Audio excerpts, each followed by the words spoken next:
So what I'm going to do, I'm going to run through a few things here about cybersecurity. And I wanted to mention that what we have here, cyber security, we're protecting ourselves against hacking and malware and things like that. And I think we're all aware that the volume of that has increased.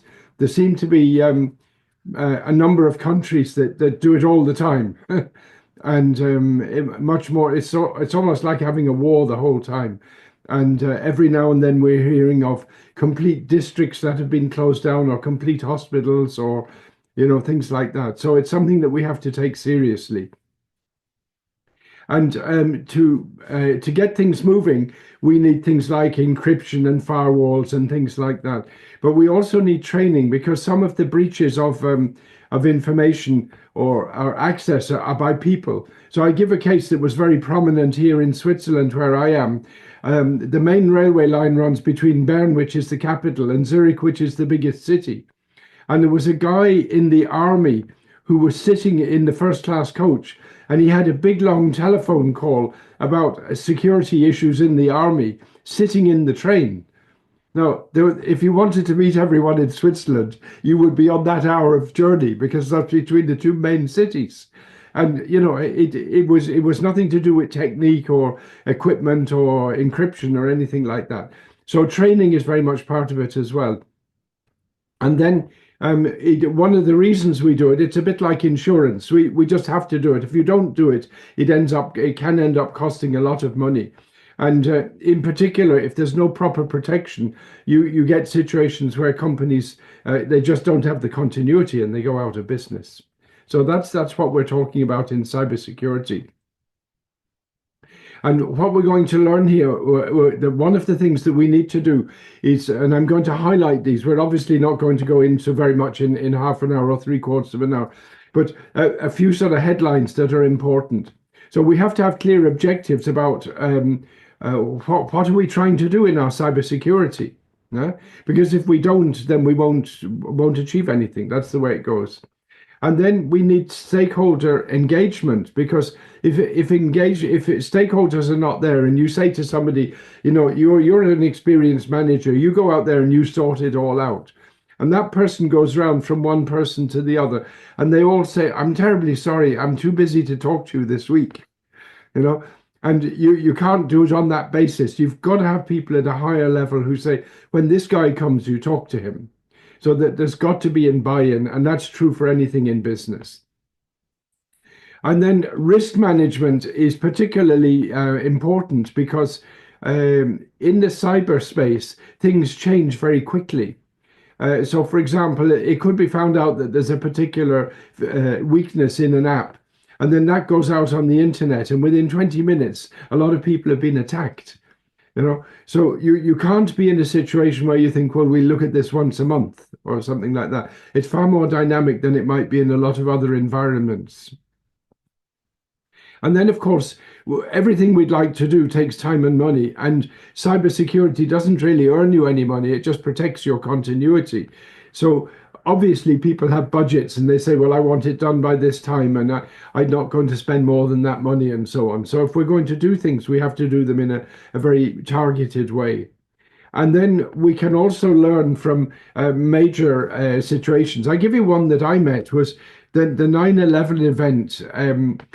Was insured by a company in Zurich that I happened to be working for at the time. And after that event, they sent in people to basically to analyze the situation. Now, it wasn't a cybersecurity issue, but it was a continuity of electricity supply.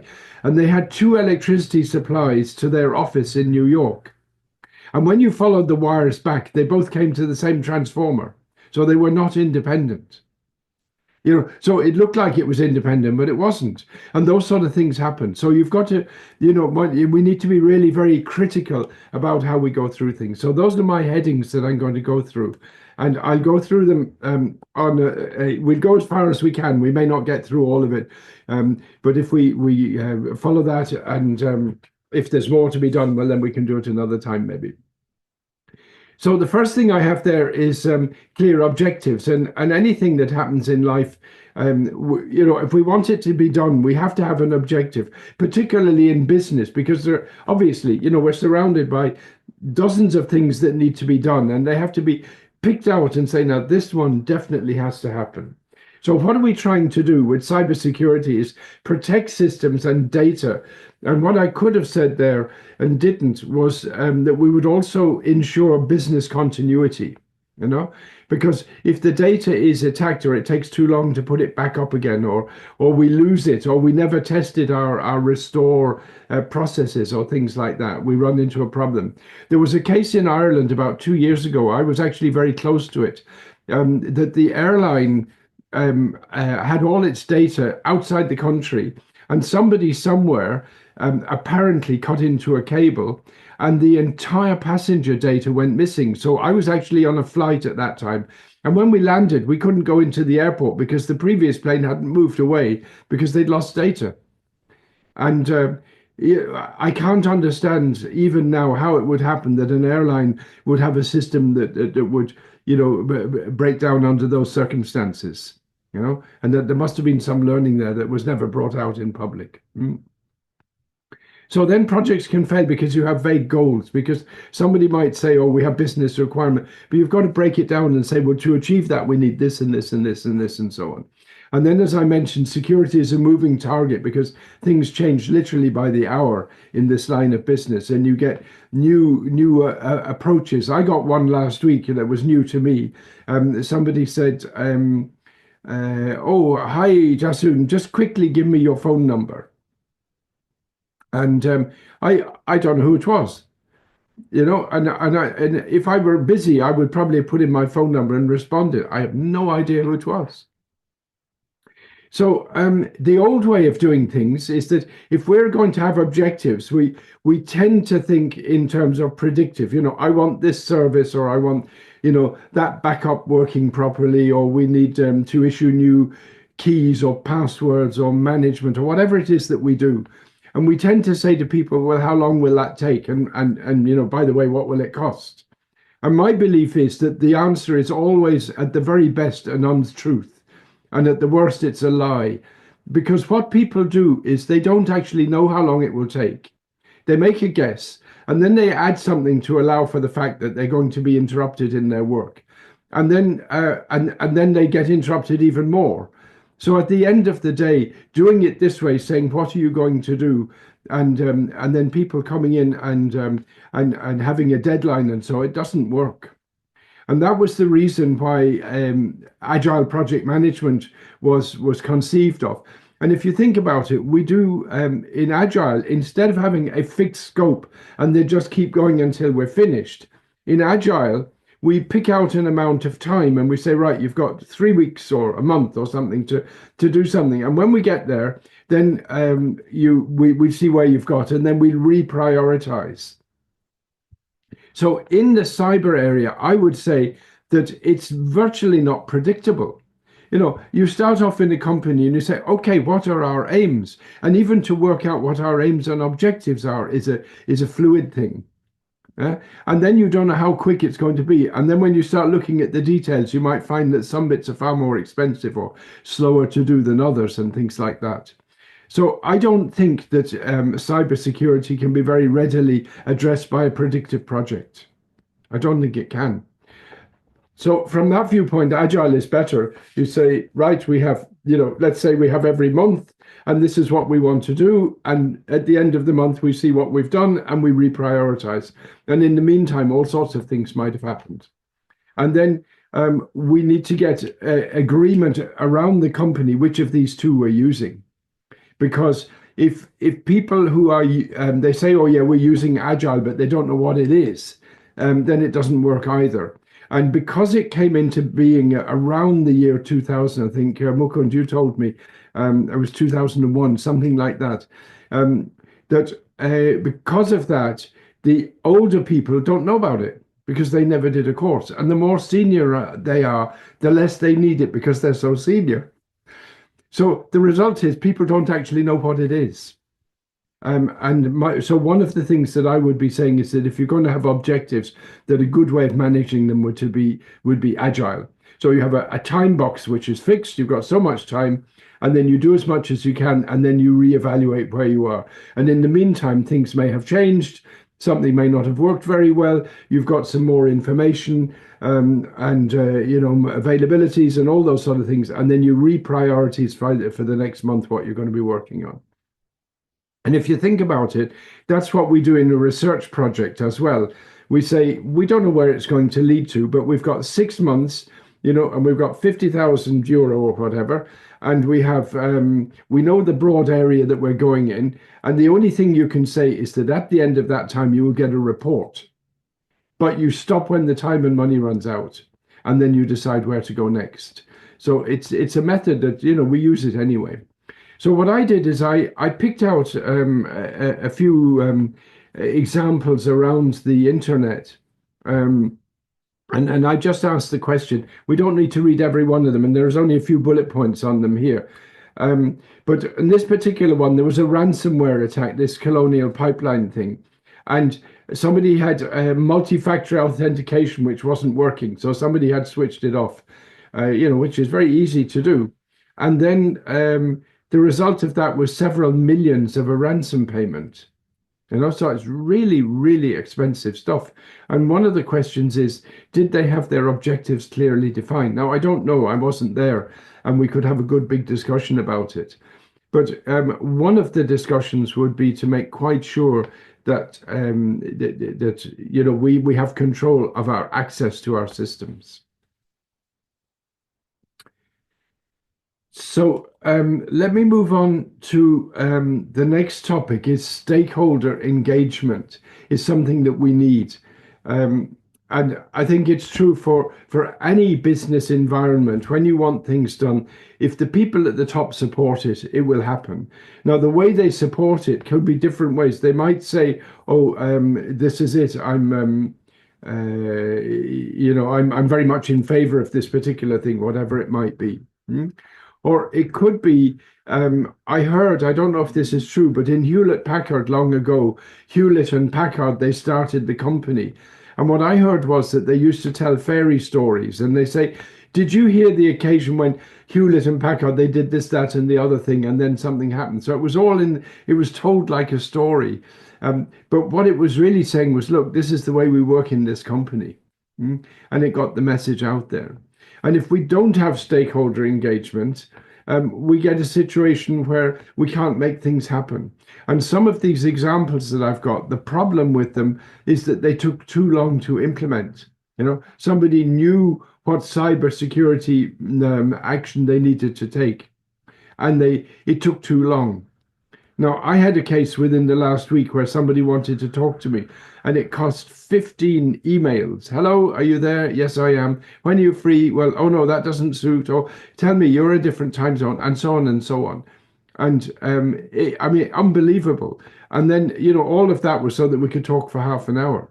So if you have that sort of thing happening, because the stakeholders are not visible enough, then you lose time.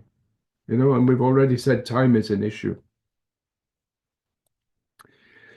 So one of the questions is, who are stakeholders? And I don't know if anyone would agree with this, but whoever is sponsoring your project is probably a stakeholder. The management group who authorize the project. If you're going to improve your cybersecurity, you can't just have a cybersecurity expert who does 100% technical things. It has to be done to bring the people with them, and so it needs an element of project management skills as well. If there are people out of other departments that are active, their bosses are going to be interested. And I give an example I met of that. It wasn't cybersecurity, but it was a case where stakeholders were not involved. It was a company, and for about 20 years, they were selling an email system. People signed up and had a subscription. And the tech people decided, well, we have to move people over to something more modern. And the billing system was also about 20 years old. So they did the whole technical move, and then they went to the accounting people and said, "Oh, by the way, we're changing over all your clients to this new system." And they got really annoyed. And the reason that they got annoyed is that they should have been there at the beginning. You know, they should have seen, oh yeah, this project is relevant to us. But what will happen is that, when we get towards the end, we will need to be involved as well. So they weren't there. Authorities and so on. Any working on a project. And then I have the question, who else could be a stakeholder? And I think there may be a couple of comments that came in on the text there of who else. But it's basically anyone. It could be somebody who lives across the road and doesn't like your project, or maybe they're a supplier and they're supposed to come in at the weekend to sort out the mess, and they don't like working on weekends, or you don't know who it is. But stakeholders is really a very broad category. So what we need to do, I suggest, is we need to find out who they are, identify, and engage them.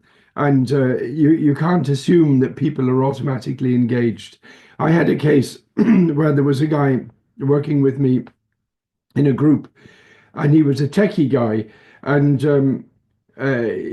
all his communication was 100% technical, and I couldn't understand what was happening. So I asked somebody, well, what's happening with this guy here? And they said, oh, he's been in the laboratory 27 years. And then they said he's a laboratory rat.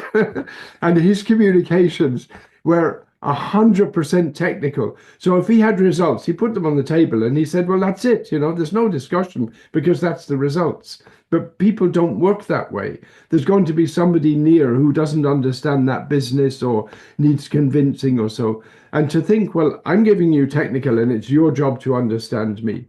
So we have to engage people accurately. And I've got a comment here. We need effective communication between the technical and non-technical. So if we're doing a cybersecurity project, of course, somewhere along the line, you're going to have a cybersecurity expert. But the person who's an expert might not be the person who can make it work in the company. As we all know, anyone who's involved in projects, you have to get it, you have to get the people to go with it as well as the tech. So tech is extremely important and essentials even, but they're not necessarily the right person to make these initiatives, whatever they might be, get them implemented. So what we need is some way of fostering collaboration among stakeholders. And again, of course, these days we're all over the place, like we are today. We're all in different continents even. And yet, if we were working together, we have to build up some sort of trust among ourselves. And that's very hard to do when you don't meet people very often. And it takes a bit of a challenge to do that. I was working with a colleague in India that I had not met. I didn't meet him until about 3 years after I started working with him. But he suggested that we look at Street View, and he showed me his house, and I showed him my house. So there are things like that that you can do that are more human, as it were, but they don't happen by accident. And then I moved myself over from the picture here. Use stakeholder mapping to align expectations. So my comment there is that in my experience, my humble opinion is that people have expectations that are actually not part of the business. They hope to finish in May because they're going on holiday in June, that type of thing. And they don't tell you, but they get annoyed if you don't meet them. So I think there's a challenge there, and we have to actually get people to write down what their expectations are. And if they come up with something like that, we say, well, if you didn't say it, you can't really expect us to stick to it. So let me move myself again. So cybersecurity, obviously, it has lots of stakeholders, but it has business stakeholders as well as having IT stakeholders and departmental and suppliers, and also authorities, and particularly in the European Union, the interest in security of personal data is very, very high, probably compared to anywhere in the world. And they have a vested interest. So then, if there's a misalignment between technical and decision makers, then that can delay you. You say, well, we want to do this and this, and it's not understood for whatever good reason. And then, a week or two later, you try and do something and it doesn't work, and you've lost time. Um, and another problem is that if you have people that are not aligned between, say, technical and decision makers, maybe you don't have enough money to actually do what you need to do. So, that's true of any project. You need people who are going to fund it. But if cybersecurity is a big issue, well, then it needs a budget that is going to happen. And so people often don't latch in, as it were, to what the business risks are of imperfect cybersecurity, or shall we say, a worsening situation. So we need those people to be involved as well.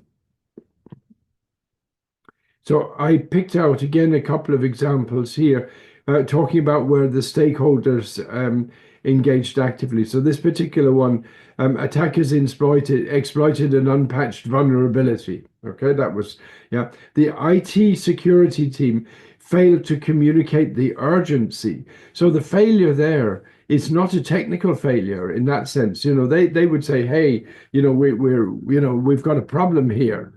And because they're too far away, or they're not high enough in the hierarchy, or the communication doesn't work, or they speak different language, or whatever it is, the message didn't get through, and it costs time. Okay, and then it says the delayed result, the delayed response, meant that there were 147 million records that got exposed, client records, and we could give more recent examples of similar things.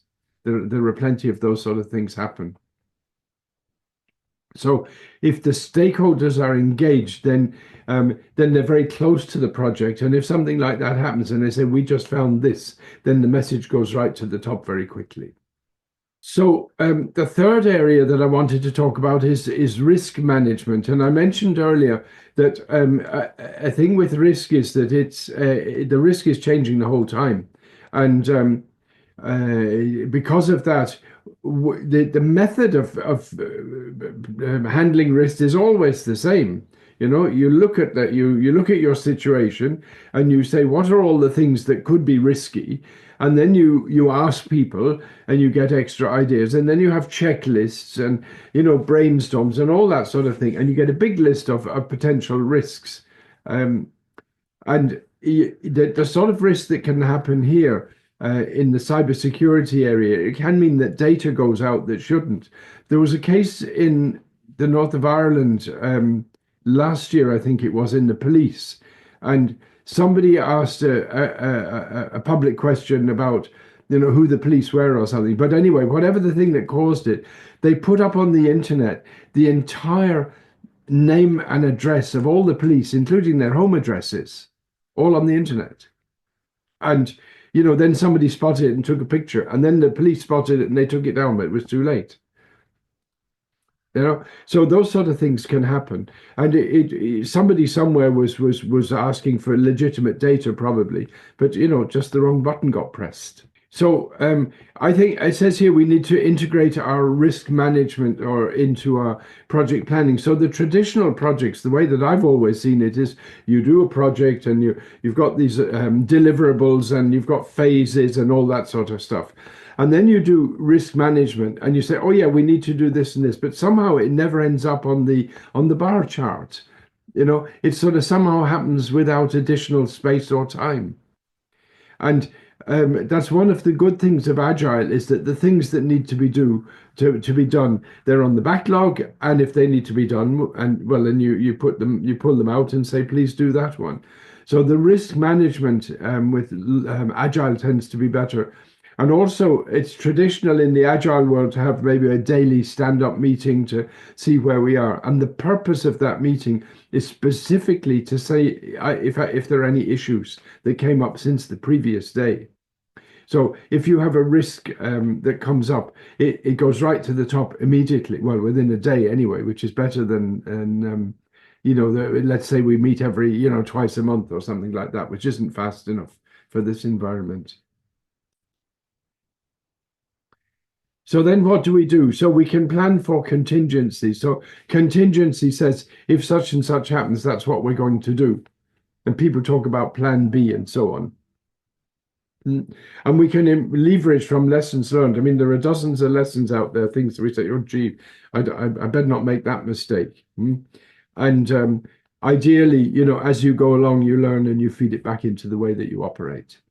So my comments here in the cyber security area. Oh, by the way, I don't know if you can hear it. There's a siren test in all of Switzerland going on right now. Can anyone hear it? You can't hear it. They do it about once a year, and they put a notice in the paper, and they say, at 2 o'clock there'll be a siren test. So that's what they're doing.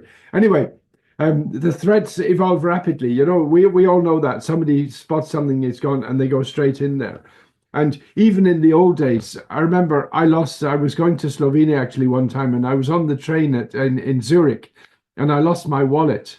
And I rang the bank to stop my cards, and they had already used it. So what they were doing is that they were stealing wallets and going straight to the shop, and then spending 200 or 300 francs or whatever. And the same thing applies in the cyber security area. You've got to be terribly, terribly quick. Otherwise, you'll find that whatever it is that was weak is going to hit you. You've got to have proper controls.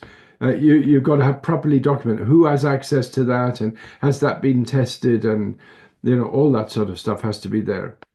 And then, of course, there are third-party risks. It can happen that something that you're handling somehow is visible to outsiders. Maybe they spot something. I won't even say where it was, but I was at a site recently in Switzerland, and somebody asked, how protected the site was. And the answer is that it wasn't. And, if that was something that foreign agents picked up, they'd probably be in there within a week. So those sort of things can happen. And, it's like leaving your door without a key. We did it for a long, long time, but times have changed. So I picked up a couple of examples here. Again, I'll just pick up one of them to talk about it. But how effective was the risk management? So there was a supply chain attack, and the attackers put malware into an update. So, and we've all seen examples of where that happens. Something is there, and sometimes they're put in such a way that they sit there for months, and then on day X they activate and so on. And they didn't have enough organization to notice that modifications had been made. So that was the problem. And so their risk management, it just didn't spot that there was something going on. And then that meant that the information was able to go around the place and, cause a big hassle, as it were. So risk management is it's particularly in this area, it has to be, I would say watertight would be a word I would use. Now, if this is okay, I'm going to keep going. So I'm going to talk about timeline and resource management, because if you have a cybersecurity project, you might say, right, our number one objective is to underpin business continuity or something like that. And then, when that's done, you move on to the next thing and so on. And people, when they have a project, they delegate it to whoever is running it. And they think, oh, well, they've taken it now, so I don't need to worry about it. They told me when it will come and what it will cost. And then they go away and, oh yeah, I'm sure that person will meet that. And of course, if they don't, then you can have problems. So, sort of managing this, the timelines and the budgets and all that is difficult, because by definition, cybersecurity takes time and it doesn't give you any output. It gives you protection. In that sense, it's very similar to insurance. And I heard a stupid joke one time. Somebody was talking about if you think education is expensive, try ignorance. It's very cheap, but it costs you a lot of problems. So how are we going to apply our resources? And we have to be realistic in schedules and things like that. And it says obviously must be expect have unexpected delays that will affect us, but that applies to business all the time. So I come back to a comment that I made earlier about agile, and I think it might make sense just to summarize what is agile project management compared to predictive.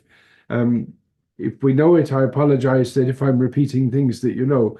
But in predictive project management, you define the end point, the deliverable. So, for example, I'm going to get my car serviced, and there's a big list of things they're going to check, the tires and the oil and so on. And then they keep going until they've finished. And if I come to collect my car before it's ready, they say, oh, we're not ready yet. And they take either more time or more money or both. But they don't stop until they've actually finished whatever it was, regardless of interruptions and so on. Now, in Agile, instead of having a fixed scope of work, you have a fixed time, a time box. And you say, okay, you've got, let's say, I don't know what it might be, say 4 weeks for a team or something like that. You've got 4 weeks to do. And when the time is up, you stop. And here are the things we'd like you to do. And if you're lucky, you'll finish them before we finish the iteration. And if we're unlucky, they go back on the backlog and then they'd be reconsidered. And so the advantage is that at any time you can say to somebody, well, things have changed a bit. This wasn't delivered, or that person was ill, or the exchange rate has changed, or whatever. And you can say, oh, great, we actually have an iteration review in a couple of weeks. So let's consider that now. So there's a mechanism for bringing new information on board as you come. And I think that's particularly appropriate. Now, you don't have to use exactly that model, but something that uses that type of thinking is probably not a bad thing to do. So that would be one of my comments. Another one would be that you might implement your initiatives with an agile approach, but you might have the agile work between traditional milestones. And you tend to do that, for example, if you're getting research money from the government or something like that. They will tell you we've got a deadline of application for the next round of funding or something, so that you have a particular date. But the actual work in between, you do the actual work itself probably on an agile way. So here we go. So we keep things on track. We have budget constraints that can leave us vulnerable. That's one of the problems that we have. Delays also, and delays. We all know how delays happen. You ask somebody and they, oh, I didn't see your mail, and all that sort of stuff. So getting at that balance right is not the easiest of things. So here again, I've got a couple of examples, but this one here. A data breach at British Airways. Something happened with their payment page, I guess, for you're buying a ticket to fly, and they didn't realize that was happening. And then the payback was that the data that went, they were legally not allowed to free up. So that was where the payback was, as it were, is that they got fined. I mean, they survived, yeah? But that's also happened to probably, a lot of the bigger companies are running into things like that, where their data is either not properly controlled, or and data that shouldn't be going into the public domain somehow gets out. So my last section is lessons learned, and I'm just looking at the clock, and I'm just wondering if it might make sense here for me to stop, because Alenka, I noticed there's a few comments in the chat. I haven't read them yet, but maybe we could go over to that and see, maybe we could have some come and go on that. And so let me just run through the couple of things here. So as I say, in my reading of things, and I had a colleague, and she used to say, I'll tell you what I think. You don't have to agree with me, but I'll tell you anyway. So I think that cybersecurity is probably best addressed by an agile approach, because things just change so quickly, and doing it predictively is probably too slow for a lot of the situations that evolve.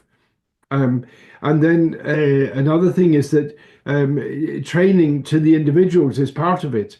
For example, the guy that was talking in the train. I mean, somebody had to tell him, you don't talk in the train. When you're talking about things that are private, or that should be private, that you make quite sure that it is private. So there's a human element to it as well.